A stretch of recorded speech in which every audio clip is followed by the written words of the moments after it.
Hi there and welcome to the NTU Podcast, the place where you can find out everything there is to know about life at NTU whilst you're here and what to do before you arrive. Today's episode is all about sport at NTU, which comes at a fantastic time because we have just won the Daily Mail Sport University of the Year 2026. Woo! Very, very exciting, and we're going to find out a little bit more today about what went on to make that possible. So if we introduce our panel first before we get into that, Chris, if you'd like to introduce yourself to our listeners. Yes, hello. I'm Chris Campbell. I am Director of Sport, and my role is just the strategic leadership of everything to do with sport at NTU. But primarily, the most important thing we can do is ensure that sport is a massive part of your student experience, whether you want to be an elite performer or just want to come and have a go at something casual. We're here to give you something to be part of and be proud to be NTU. And over to you, Jasmine. Hi, I'm Jasmine. I'm the Vice President of Sport from the Students' Union, so I represent the student voice within sport, get to work really close with clubs and the committee members and help them with lots of fun events through the year. Thanks so much, guys. I'm really, really excited to have you here today. And as I mentioned, we've got an amazing achievement to celebrate, but that's not all that NTU is recognised for. In fact, we've been recognised top 10 in the BUCS sports for how many years? Since 2020. No way. And Jazz, would you mind explaining a little bit about what that actually means for NTU Sport? So it's really great. We're really proud of all our students. BUCS is something that goes on throughout the year. Our students get to play in competitive sport. Is BUCS where universities go against other universities and compete across a range of sports? Yeah, that's exactly what it is. Amazing. The great thing about it is that the offering is huge. It's not just your traditional sports, football, rugby, hockey that people would normally think. There's dodgeball, there's korfball, there's a whole range of martial arts, there's sailing, there's windsurfing. There are so many competitions which take place both on Wednesday afternoons, but at weekends and at different times across the year. And across our 60 sports clubs, it means there's an unbelievable range of opportunities for people to represent us as a university, and the fact we've been top 10 for so long means we've been doing pretty well at it. 100%. And like you say, going alongside that University of the Year for Sport 2026, that pairing together just showcases how fantastic the offering here is at NTU, and we're going to pick apart every single part of it today. Many of the students listening to this podcast might be interested in what kind of facilities they'd be able to have access to as a student at NTU. As you say, there's so many different ways that students can get involved in sport, so there's always going to be some kind of interaction with the amazing facilities we have here. So why don't we run by campus, what kind of facilities our students have? Does that sound okay? Yeah. Amazing. Chris, I'll come to you first, and if you want to talk about Clifton, which we are actually filming in today, which is our fantastic dance studio, which has got some cycling equipment over there and is used for a range of different societies. So yeah, I think Clifton's a great place to start. You want to take it away? Yeah, so we're really proud of the facilities we've got at Clifton. And if you were to look at the campus from above, you would see sports pitches all around the edges, and it's the real heart of what's going on here. Within the Clifton Sports Hub, which is where we're sitting and talking to you now from, we've got 2 sports halls. We've got 2 gyms, one of them being a high-performance training centre, which is where the vast majority of our performance athletes spend quite a bit of their time. We've also outside, we've got a 3G pitch, we've got a recently resurfaced hockey pitch, a tennis centre, which is one of the leading facilities in the country, providing a fantastic experience for a whole range of standard of tennis players. And so there really is huge opportunity across all of them to allow our students to come and have a go at anything they want. And these are not only available to the sports teams, but also can be available to book sort of by individual students. That if they wanted to play tennis or if they wanted to use it for a specific reason, they are able to book things for themselves, aren't they? Yeah, that's correct. We've got a whole range of memberships which fall under the pink categories, so lots of different types within that, depending on budgets and when you're able to take part. And yeah, whether you hold one of them or not, you're able to come and book our courts on a casual basis and have a go at sport at whatever level is right for you. Thanks so much about that rundown for Clifton, Chris. Can we head over to you, Jasmine, to find out a little bit more about City? Yep, so we've got loads of amazing facilities in the SU building. Downstairs, we've got another dance studio. Loads of classes happen there, as well as like training sessions. We've also got a really nice sports hall there, where again, loads of classes and training sessions happen. We've got the sports therapy suite, and then we've also got the 2-floor gym, which has just been like upgraded in the past year, and we've got lots of new equipment, lots of nice lighting. It's really affordable for students, and it's easy to get to because it's city campus. Lots of students attend. It gets really busy as well. That's what's so great about, both those campuses, like you mentioned. All the sports facilities are kind of embedded around your learning facilities, so it's so easy to kind of fit it around your schedule and make it a massive part of your student experience. We've also got the rock climbing wall, and last Christmas I actually dressed up as a Grinch and went up it. In the aid of just a Christmas video, cheer. yeah. Nice. Thank you both so much for that. And obviously we can't forget about our fantastic Brackenhurst campus, which is over in Southwell. Chris, would you mind giving a little bit of an overview of our facilities there? Yeah, it's a fantastic campus out there for our students, and we partner very closely with Southwell Leisure Centre, where there's significant discounts on memberships and opportunities for students. We work very closely with the local rugby club, not just to offer rugby facilities, but also a range of other outdoor opportunities for students. And it's important that we don't forget the world-leading equestrian facilities that we've got on site for those students who are interested in that particular discipline. And so if that's something you're interested in, that is one of the best places in the country to be at. So not only is NTU a fantastic institution all about sport, but it's also generated some incredible athletes that has been able to go on and do some incredible things in the world of sport. Chris, would you mind giving us a little bit of an oversight of who kind of stands out to you in the last few years? Yeah, we've had athletes go to a range of major competitions in a range of sports, we've had a range of canoeists and hockey players go to the Olympics.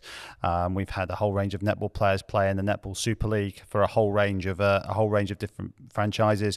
We've had footballers go on to professional contracts, and we've had rugby players go on to play internationally. The most recent example of that being Ellis Mee, who, while still a student with us, was capped by Wales in the Six Nations in 2025. And that legacy is something we've had now for the best part of 20 years, with athletes coming through our programs and going on to be really successful in the international and professional game. So yeah, agreed. I've seen so many of these incredible people on social media, for example, that have been at NTU. But how do you feel that we've played a part in how they've got to that stage? Well, we focus really hard on it being an athlete-centred environment. Firstly, by seeing them as student athletes and really ensuring that they're able to prioritise and work across both areas really successfully. And then we put in place a support programme which is really multifaceted, multidisciplinary. So we offer fantastic strength and conditioning, physiotherapy, lifestyle support, a lot of work around nutrition and psychology. We work really hard with the academic schools to ensure that there's an appropriate level of academic flexibility. And all of this is to ensure that they have the very best opportunities to succeed and make a positive contribution, whatever that might look like for them, because that's at different levels depending on the sport. And we also really find that as long as they are continue to perform academically as well, that really assists them in their sporting performance. We find the two really interlink well together. And let's say there's somebody listening that is interested in being an athlete at NTU. How would that come about? How would they apply for that, or just, make themselves known to you guys? There's a number of different ways we do it. Outside of the NTU Open Day calendar, which exists, which is a fantastic way to come to the university and learn about what we do. There's opportunities through the website to apply directly to sports scholarships and get in contact with our range of performance specialists. But also have a look out if our coaches are coming around to your area. Our coaches travel around the country to meet people at different schools, different academy setups. So the chances are they'll be coming near you soon, and you'll be able to have a great conversation with them there. Incredible. And if they've got any questions, you guys are always there to answer through the social channels. Absolutely. Brilliant. Thanks so much for sharing all that great insight, Chris. As we've kind of mentioned there's so much on offer for our student athletes and for those that want to take part in a sports that might compete in a league, such as BUCS. But what about those students who are just a bit more interested in doing it a bit more casually? Jasmine, would you mind giving us a few sort of opportunities that students can get involved in? Yeah, of course. First of all, you've got sports clubs always do tasters and fun sessions like Bring a Boy throughout the year, and they're normally open. You just book onto the app, and they're really fun, really social, and you meet loads of new people. We've also got a campaign called Play for Fun. This happens throughout the year. You can get involved in loads of different sports with your friends. You don't need to commit to anything. You can go when you like, just book on when you like. We've got things like tennis, football, netball, loads of different things within that. And they happen City and Clifton as well, so anyone can go. We've also got internal sports leagues. Our biggest ones are football and netball. This is when you can make a team with your friends, and loads of different clubs and societies get involved and they play against each other. Really chill, really social as well. Love that insight. I think it's always great that students have opportunities to not necessarily have to go to training sessions. If they just have a group of friends or their housemates that they want to join a football team with, that's some, great options there for people to do.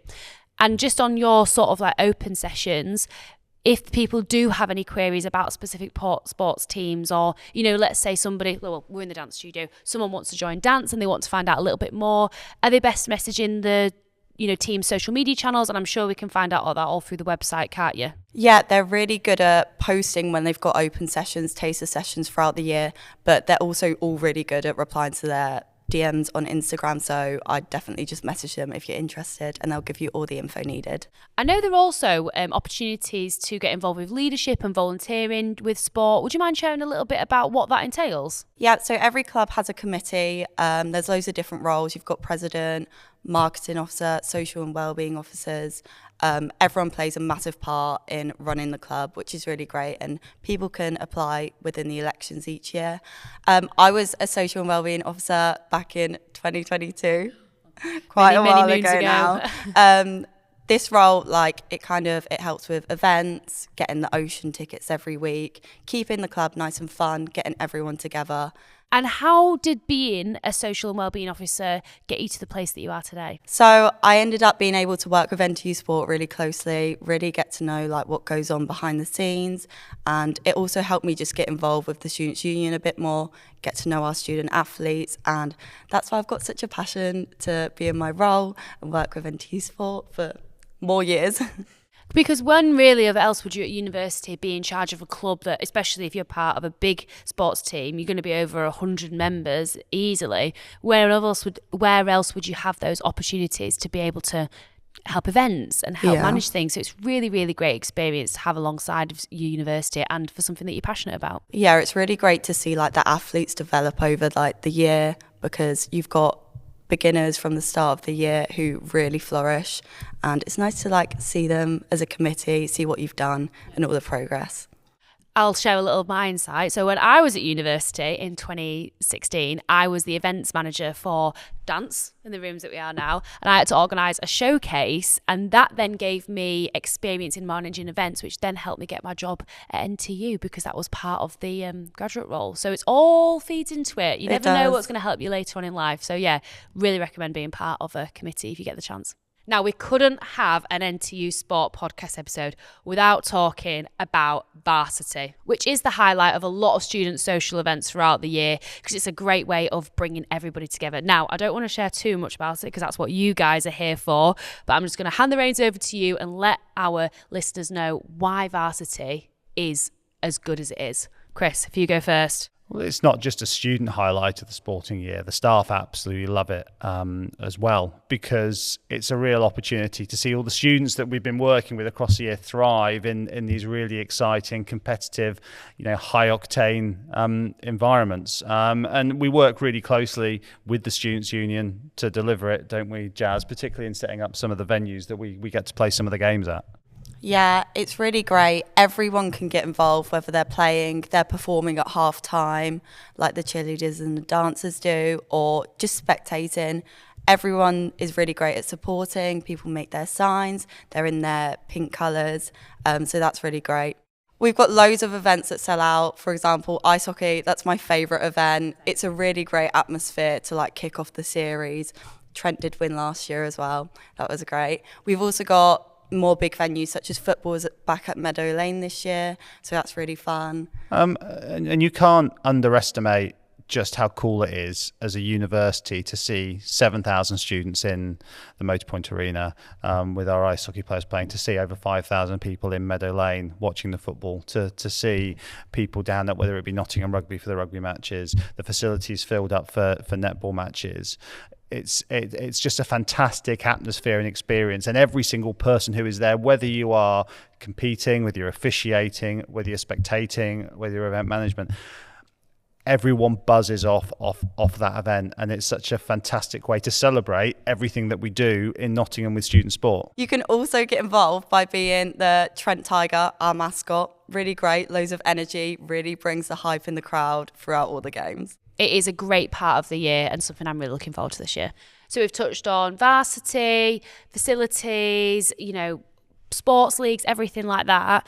But if people, just want to come and train in the gyms rather than joining like a sport team, what kind of thing does that look like for students? What kind of price can they expect to pay? Whereabouts can they use the facilities? I'd just love to hear a little bit more about it. Chris, I'll go to you for this one. Yeah, we pride ourselves in making it really, really accessible. And our memberships start from just $8.99 a month. Great. And that allows you access to the gym facilities both at Clifton and at City. So it's one combined membership, so you don't have to worry about where you might be during the day to be able to attend.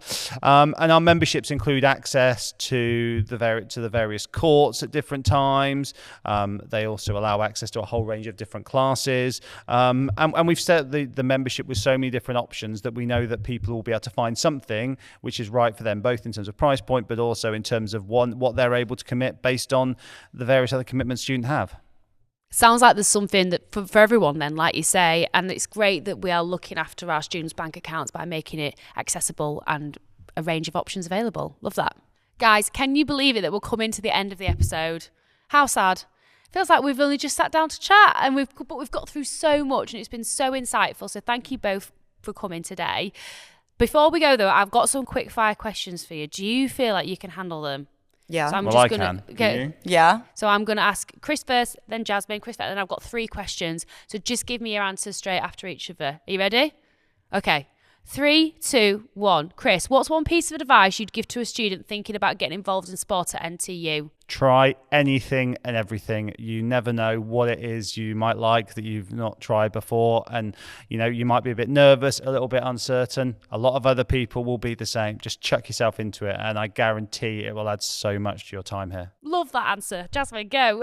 I would say the exact same. Try something new. I'd never done cheerleading before when I tried back when I was a second year, and then it really changed my uni experience. Met a whole new group of people, really boosted my confidence as well, performing and then going on to being on committee. So definitely get involved. Great answers, guys. Okay, the second question. Can you share your favourite moment that captures the spirit of sport at NTU? Go, Chris. I think my favourite moment has to be honest, any of the ice hockey varsities in the last couple of years. We were wondering what student sport would look like when we came out of the COVID period, and to be back in that venue with 7,000 people in from universities across Nottingham, watching students take part in sport, people watching their friends, their family do it. There's nothing better than that, and ultimately that is why we're here. Mine is every Wednesday afternoon here on Clifton, because there's so many different games going on. You've got the students that are supporting Trent, and that's really great to see all our athletes out. What sporting event are you most excited for at NTU? Genuinely, what I'm finding really exciting at the moment is seeing the progression of some of our sports clubs and our sports teams who are making such a great effort to drive and improve themselves. So I don't think I'd put it on a particular event, but actually I'd say looking at our teams like volleyball, like dodgeball playing, who are real up and comers in what we're doing, that's really, really exciting. Of course, I enjoy going to see a lot of our other stuff as well, but to see how they're developing and coming through, and I think they really are the future of what we're doing here. So that's great to see them on such a regular basis. I'm so excited for the varsity series again. Really excited to see football back at Meadow Lane because it was such a success last year. It was sunny, the vibe was great, even though we didn't win. But that's okay. Sometimes everyone had just the taking part that counts. Everyone had so much fun. And I'm also really excited to be back on the ice again at ice hockey during half-time. The puck off. Thanks so much for answering those questions, both of you. And we have officially come to the end of this episode of the NTU Podcast. Have you had a great time? Yeah, it's been great. Thanks so much. It's definitely different to what we do every day at It work. is. It's great fun to talk about all the different things that we have here, and we hope people are interested in coming to be part of it with us. Well, I'm certainly interested. I've learned so much, and there's so much to look forward to this year. And say for everybody who's listening or watching at home that's either already at NTU or looking to join, hopefully they've taken a little bit away from today of ways that they can get involved. So amazing. Thanks both. Thanks so much for listening and watching today's episode of the NTU podcast. Join us next time to find out more about life at NTU. See you later. Bye. Thank you.